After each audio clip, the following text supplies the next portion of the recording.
Ya, Kristen oke kamu oke Bang Kenso. Bang Kenso, Bang Kenso, ya, ya. izinkan dulu Ustaz Tata menjelaskan bertobat di dalam Islam. Anda tadi kan mengatakan nggak apa-apa, sudah bertobat berdosa lagi, lakukan bertobat lagi, berzina lagi, bertobat lagi. Nah, kalau di dalam Islam tidak ada seperti itu banyak. Mungkin ada penjelasan Ustaz, silakan di sini hujan. Lanjut Ustaz. Ya, kalau ajaran samawi itu memang ada pertobatan. Kita ini sebagai manusia memang al-insanu mahalul khata' wan nisyan. Yang namanya manusia itu memang tidak luput dari salah dan lupa. Tapi Allah Maha Pemaaf. Banyak dalam Al-Qur'an ayatnya, innallaha ghafurur rahim. Bahkan Allah itu yaghfirud dzunuba jami'a. Jadi Allah itu Maha Pemaaf. Terus yang dimaaf apa? Dosa apa? Dosa apapun itu. Kalau mau bertobat. Makanya semua para nabi itu mengajarkan bertobat. Caranya, kalau Islam kan istighfar. Kalau kata Yesus, ya Tuhan ampunilah dosa kami sebagaimana kami mengampuni orang-orang yang bersalah kepada kami. Kenapa kok ada ajaran kayak gitu? Karena kita itu tidak luput dari dosa. Makanya kata Yesus disuruh minta maaf, istighfar ke Allah. Ampunilah dosa kami sebagaimana kami mengampuni orang-orang yang bersalah kepada kami. Menandakan Tuhan itu Maha Pemaaf. Gitu ya, sama lah, ajaran samawi itu sama semua. Baik mau saya pakai Bible mau pakai Quran ini sama. Intinya kita disuruh minta maaf kalau melakukan dosa gitu. Lanjut.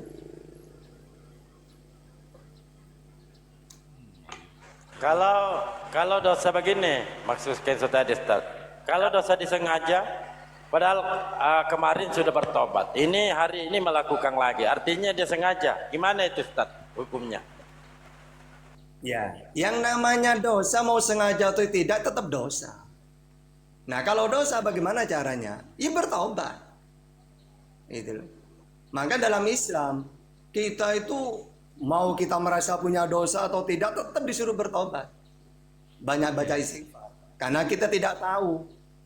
Ya, apakah kita itu melakukan dosa atau enggak kan kita enggak tahu. Wong banyak. Wong kita melihat mata saja hati-hati banyak. Hati juga gitu. Keretek hati pun Allah tahu. Kita iri dengki ke orang kan Allah tahu. Kita kadang-kadang nggak merasa. Makanya setiap hari disuruh bertobat istighfar gitu. Lanjut. Oke. Lanjut Pak Enso. Gini maksud Kenzo tadi. Kan ini bersinah hari ini, bertobat lagi. Besok bersinah lagi karena dia yakin bahwa dosanya sudah diampuni. Tuh. Ya, maksudnya itu ya tidak apa-apa tobat lagi, tapi itu bukan nasuha namanya. Seharusnya kalau dia melakukan dosa besar, tobatnya nasuha. Apa tobat nasuha itu? Inti dari nasuha itu. Pertama, dia menyesali apa yang dia lakukan. Kedua, tidak mau mengulangi lagi. Itu loh.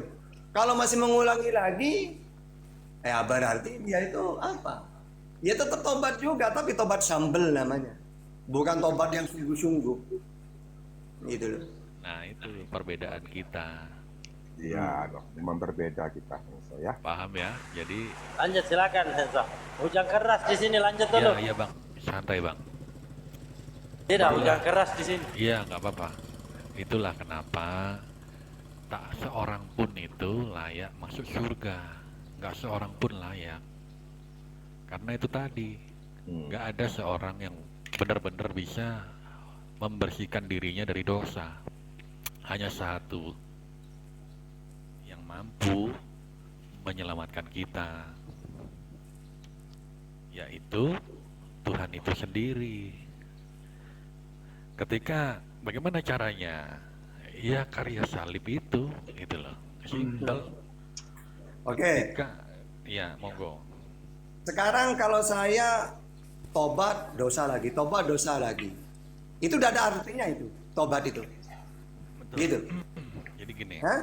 ketika orang Kristen itu sering dianggap remeh kan oleh orang yang nggak kenal, orang yang nggak mengerti arti kekristenan.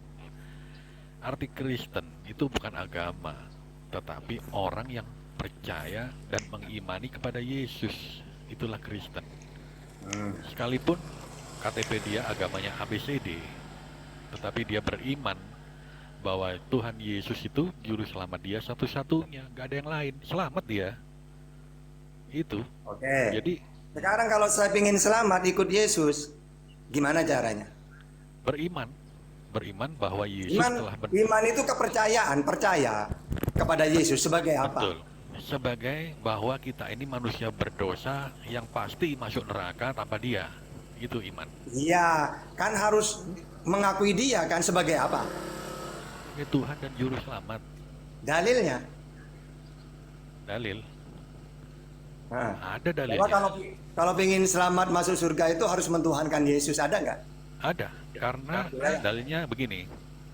Kurang lebih Silakan. begini ya. Karya salib merupakan kebodohan bagi orang-orang yang tidak mengimaninya. Nah, itu nanti bisa dicari itu di mana.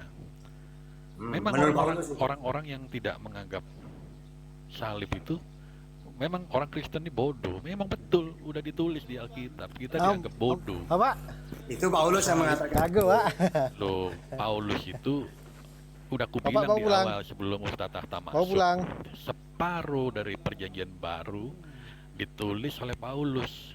Paulus ini siapa? Orang yang dipilih langsung oleh Yesus gitu loh. Ya, kalau Nabi Muhammad kan gini.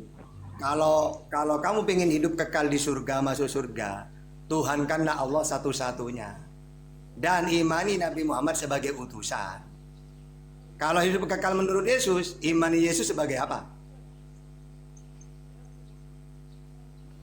Apa? Kalau dalam Islam, hidup kekal di surga itu mengakui Nabi Muhammad sebagai utusan, mengakui Tuhan, yaitu satu-satunya Allah. Nah, kalau saya pindah ke Kristen, hidup yang kekal itu menganggap Yesus ini sebagai Tuhan apa sebagai utusan? Sebagai Tuhan lah. Ya silakan, inilah hidup yang kekal bahwa mereka yang mentuhankan aku. Ada nggak seperti itu? Jangan ambil satu ayat untuk membenarkan pandangan Anda, bro. Ya makanya bantah juga dengan satu ayat saja. Nanti tak kasih Oke. 2 ayat, 3 ayat. Oke, bantah. Oke. Silakan. Tak ada. Oke, tak seorang pun sampai kepada Bapa tanpa melalui aku. Monggo. Oke. Di situ kan bukan berarti mentuhankan, sama seperti umat Islam. Tidak satu pun umat Islam tahu tentang Allah tanpa melalui Nabi Muhammad. Kan kita kenal Allah itu dari Nabi Muhammad. Berarti kan jalan Nabi Muhammad itu. Oke. Akulah jalan kebenaran dan hidup. Tak seorang pun sampai ya. Itu dikatakan kebenaran dan hidup. Siapa yang berani bilang hidup? Nah, kalau menurut Islam semua para nabi untuk umatnya jalan. Gak ada. Semua nabi mati. sekarang Tapi gini ya. Yesus bilang akulah Oke, hidup. misalnya gini. Wahai Muhammad, engkau jalan. Iya. Bagaimana caranya jalan ke surga? Ya kamu beriman kepada Allah dan beriman Ada kepada dikatakan saya. dia hidup. Ada dikatakan dia hidup. Oke, terus kalau kamu Yesus, ya sama. Inilah hidup yang kekal di surga, mengenal satu-satunya Allah yang benar dan mengenal Yesus sebagai utusan, kan sama. Beda dong. Dia Loh. dikatakan hidup kok. Ustaz, Aku Ya, jalan makanya coba. kebenaran dan hidup. Coba berarti hidup yang kekal itu harus imani Yesus sebagai Tuhan itu di ayat yang mana? Kalau Yohanes 17:3 kan jelas kan? Banyak ayat mengatakan itu. Ya silakan, satu saja. Hidup yang kekal itu mentuhankan Yesus. Silakan. Kalau kamu mau ke surga, kamu harus kudus. Nah, itu kejarlah kekudusan sebab aku ini kudus. Nah, boleh Ya dulu. silakan, coba mana dalilnya? Ustaz, boleh Hidup ikut yang saya? kekal itu mentuhankan Yesus coba. karena sesuatu. Monggo itu tadi Bang Farid mau ngomong apa? Bang Farid mau ngomong apa?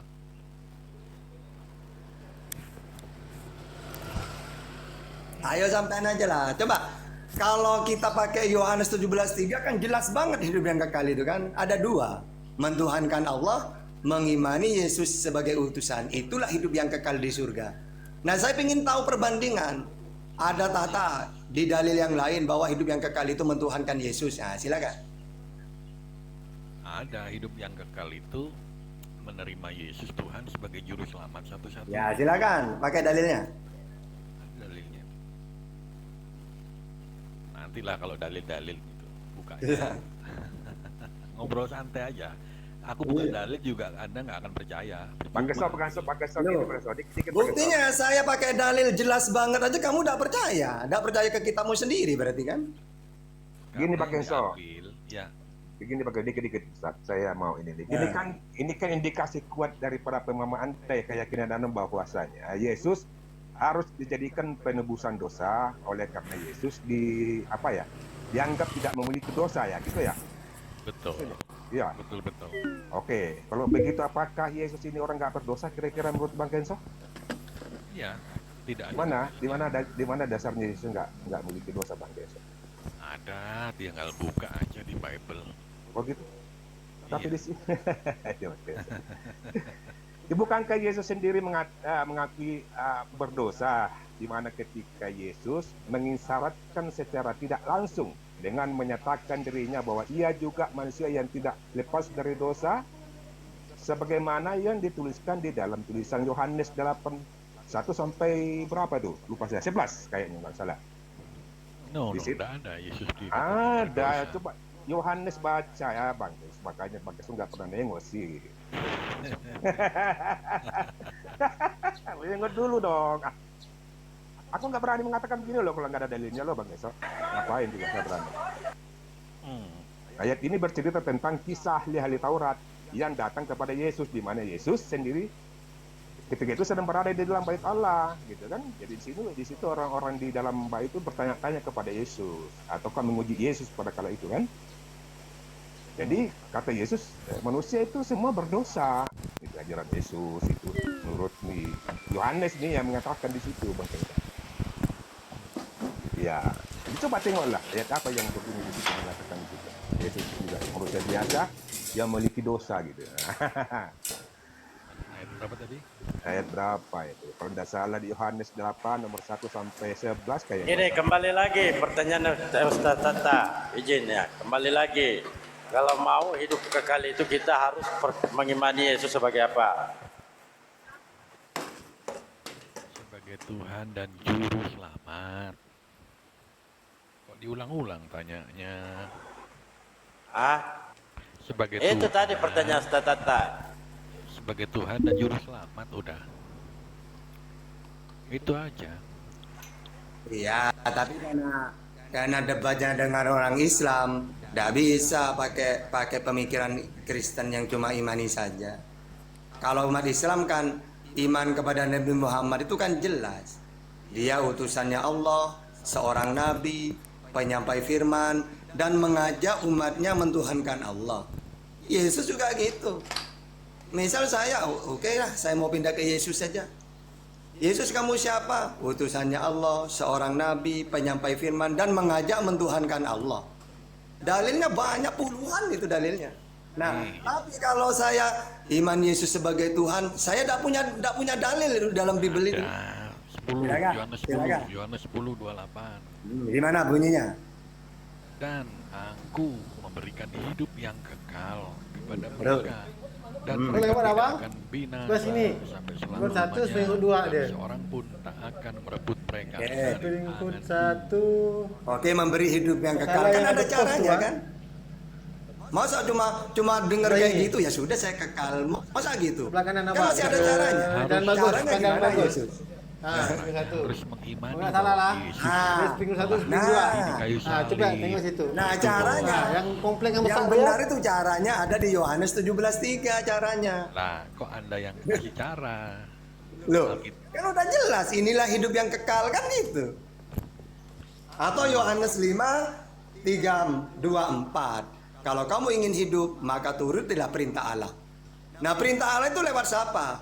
Ketika Allah ngutus Nabi Muhammad, perintah Allah melalui Nabi Muhammad. Al-Quran itu. Kalau kita itu di zamannya Yesus, perintah Allah melalui Yesus. Sebab segala firman, ajaranku bukan dari diriku sendiri, tapi dari Allah yang mengutus aku. Nah, turutilah perintah Allah. Kan gitu, hidup yang kekal. Itu. Atau Yohanes atau Matius 19:16. Mengimani Yesus sebagai utusan, hidup yang kekal. Nah, justru saya sebagai Tuhan ini tidak menemukan. Ya, nggak menemukan karena nggak percaya Yesus disalib. Mau gimana menemukan hidup yang kekal? Kuncinya di situ. Nah, Nah, di doktrinnya Abang kan lam walid walam yulat. Nah, itu. nah makanya salib itu kan keinginan iblis kan kalau kita teliti kan. Ketika Yesus mau dibunuh, dia menolak. Iblislah bapakmu karena kalian ingin membunuhku. Gak ada. Kenapa kalian ingin membunuhku? Kalian terburu-buru ya ingin ditebus. Gak ada gitu. Justru kata Yesus, kalian ingin membunuhku. Iblislah bapakmu. Masa saya utusannya Tuhan mau dibunuh? Kan dosa besar namanya. Nah gitu. Akhirnya iblis tidak menyerah. Ini kalau Yesus tidak dibunuh ini, nanti orang-orang mentuhankan Allah nanti. Kan Yesus memperkenalkan Tuhan itu Allah. Nah, supaya manusia ini tersesat, tidak hanya mentuhankan Allah, harus dibunuh ini. Gitu. Akhirnya iblis membisikkan ke Yudas untuk menunjukkan tempat persembunyiannya. Kalau dalil tadi kurang, mau berapa dalil pun dibuka, tetap bro nggak akan paham, nggak akan percaya juga. Nah iya kan saya percaya, karena saya sudah menemukan hidup yang kekal menurut Yesus. Yaitu Yohanes 17:3, Yohanes 5:24, Matius 19:16. Karena saya sudah menemukan hidup yang kekal menurut Yesus itu. Oh tidak. Dan saya tidak menemukan hidup yang kekal mentuhankan Yesus menurut Yesus, gak ada. Salah berarti. Ya Kristen yang salah, kalau saya benar. Bentar. Aku bilang. 1 Yohanes tadi. Bentar ya. Tadi udah Yang di bawah datang yang penasaran ingin dialog dengan tahta, silakan naik. Jangan tapping doang. Saya debat itu bukan cari apa karena hobi. Ini 1 Yohanes 5 ayatnya yang ke-11. Silakan dibaca. Dan inilah kesaksian itu.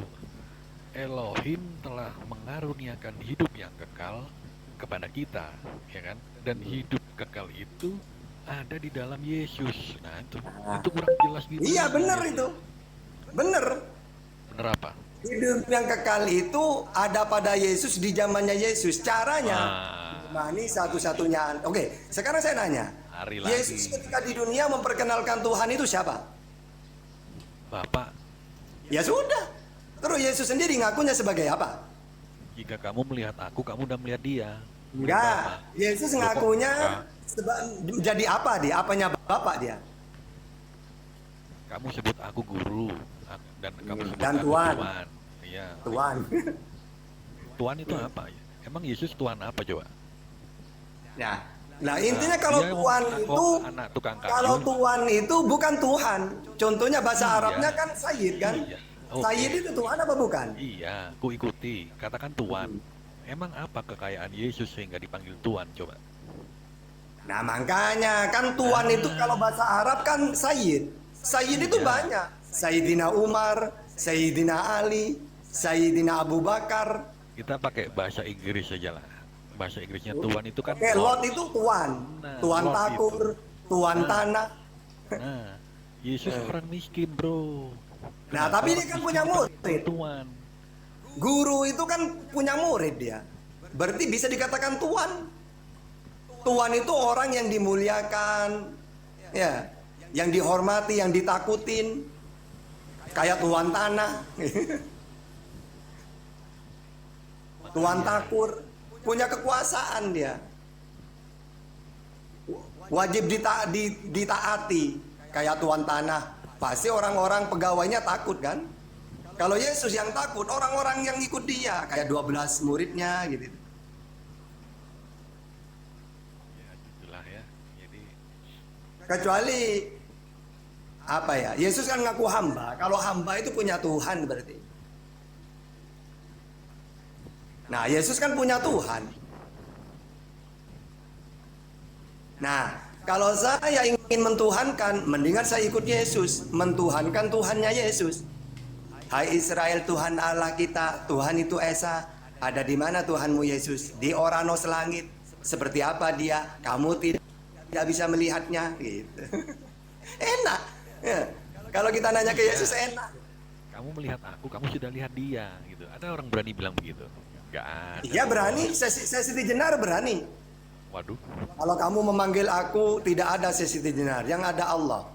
waduh. Ya sudah kata Sunan, panggillah Allah. Berarti Wahai Allah. menyamakan dirinya dengan Ya Allah. makanya orang namanya kalau dalam Islam majedub itu wali majedub. Orang kalau dekat kepada Allah itu merasa dirinya kosong sudah, yang ada cuma Allah. Namanya kalau bahasa Jawa menunggali kaula Gusti. Atau dulu di Arab itu ada halat namanya. Di jubah saya ada Allah, gitu. Ya banyak orang-orang majedub itu ya gitu, apa ya? Jadab gitu loh. Nah Yesus saat itu mungkin tingkatannya jadab seperti wali-wali itu.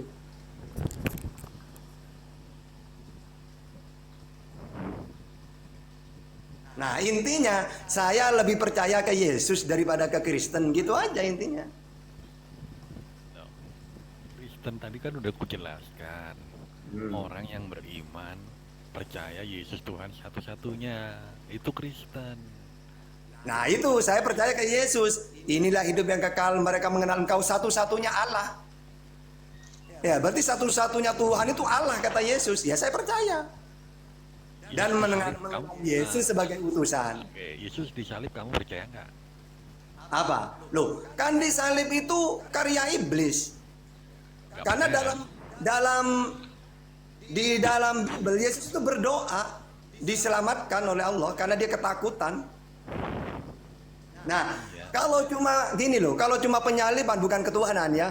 Intinya kalau penyaliban gini loh. Dalam Islam Yesus itu dimuliakan. Tapi dalam Kristen Yesus itu mati terkutuk. Dia menjadi kutuk. Galatia 3:13. Terkutukkah manusia yang disalib itu? Kata Islam, jangan kamu kutuk itu nabiku. Dia mulia. Yang dikutuk itu disalib itu bukan dia. Nah, jadi kalau kita masalah salib gampang aja. Intinya menurut Kristen Yesus terkutuk. Menurut Islam Yesus tidak terkutuk. Gitu aja. Jadi kalau saya percaya dia disalib, saya harus percaya dia terkutuk. Karena saya tidak percaya dia mati terkutuk, ya sudah, imani saja udah. Ya, Islam imani saja bahwa dia tidak mati terkutuk. Kristen imani saja bahwa Yesus itu terkutuk, gitu aja. Karena kita. Nah, ada masalah, tapi kan tetap terkutuk kan? Karena kata Yesus, Kristus yang disalib itu ya, dia mati terkutuk. Nah, kata Paulus itu. Nah ini diimani oleh Kristen. Saya tidak mau beriman itu. Menurut saya dia diselamatkan, bukan mati terkutuk. Sebenarnya gampang loh. Untuk apa dia turun itu, untuk apa? Tuhan turun untuk apa gitu kan? Kalau Tuhan turun hanya untuk bilang Tuhan itu Esa, aduh terlalu nggak sinkron gitu loh. Dia yang Esa turun itu pasti ada tujuan, ada tujuan besar gitu loh, menyelamatkan seluruh bumi, seluruh manusia. Tapi ada yang nggak percaya gitu loh. Nah Ada itu yang nggak imani percaya. saja. Loh kok imani saja? Loh, sekarang gini, kata kamu Tuhan turun ke dunia. Oke, saya mau nanya ke Yesus. Yesus, benar nggak Tuhan itu turun jadi kamu? Tidak, tata saya utusan kok. Itu kan Bukan saya menerima. Terus sekarang gini. Yesus, Tuhanmu ada di mana Yesus? Di langit. Matius 18:19. Coba saya nanya ke kamu. Menurut Yesus Tuhannya ada di mana? Apakah turun menjadi Yesus atau ada di langit kata Yesus? Silakan coba jawab. Tuhan itu eksistensinya Nah, adalah Anda roh. pakai dalil. Lu pakai dong. Coba, saya Dia nanya ke itu- Yesus. Oke. Misal saya nanya ke Yesus, Yesus, Tuhanmu ada di mana? Dijawab oleh Matius 18:19. Loh, Atau dijawab Matius begini. 23 ayat 9. Di surga tahta, di oranos langit. Nah sekarang saya nanya ke Kristen, apakah Tuhan turun jadi manusia? Iya kata Kristen, tapi tidak punya dalil. Tapi kalau kata Yesus, enggak, Tuhan saya di langit. Nah saya harus percaya ke Punya siapa? dalil. Nah silakan coba. Coba mana dalilnya? Tuhan turun menjadi aku, silakan. Aduh, dalilnya ya firman itu telah menjadi daging. Firman. Itu. Oke, saya nanya ke Yesus. Yesus, kamu itu manusia yang menerima firman atau firman jadi manusia? Kalau nanya Yesus ya jangan dikomal. Loh, coba ya gini ya. Kata kamu, Yesus itu firman jadi manusia. Tapi kata Yesus, manusia yang menerima firman. Mana dalilnya? Yohanes 12:50, Yohanes 17:7, Yohanes 5:30, Yohanes 14:24, Yohanes 12:44, Yohanes 7:16, Yohanes 8:26. Tahu semua isi Alkitab tapi kamu nggak mengimani itu Loh. sia-sia, bro. Loh, yang aneh kamu pertama tidak paham Alkitab, akhirnya kamu Ya. imani saja. Loh, iman itu pasti terjadi nggak? Nah, ya makanya coba, kamu imani saja atau pakai dalil? Ayo, Nah, coba. gini, kamu beriman nggak kalau kamu pasti mati? Sama? Kamu beriman nggak kalau kelak kamu pasti mati? Iya, Nah sama, itulah kan ada iman. dalilnya. Kan ada dalilnya dalam Al-Qur'an saya iman. Kaifa takfuruna billahi wa kuntum amwat bal ahyaun indar begini. Kamu berjawab gimana pasti kamu mati. kepada Allah yang telah yang menghidupkan kamu dan mematikan kamu. Jadi kita manusia ini pertamanya